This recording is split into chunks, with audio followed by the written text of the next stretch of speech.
Hello, this is Deepak Modak and welcome back to another new video.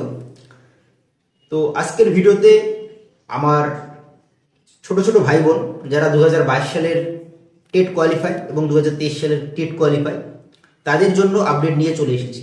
কি update?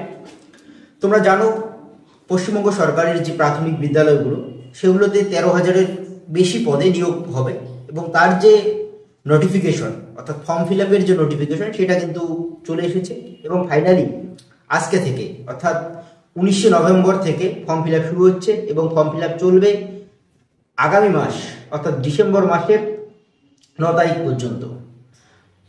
তো এই ছিল primary সংক্রান্ত আপডেট। যদি আপডেট ভালো লাগে তাহলে অবশ্যই ভিডিওটিতে একটি লাইক দিবেন আর কমেন্ট সেকশনে আপনার জানার বিষয়ে কমেন্ট করে জানাবেন। চ্যানেলে যদি নতুন হয়ে থাকেন তাহলে চ্যানেলটাকে সাবস্ক্রাইব করবেন এবং বন্ধুদের সঙ্গে খুব বেশি ভিডিওটাকে শেয়ার করবেন। ধন্যবাদ।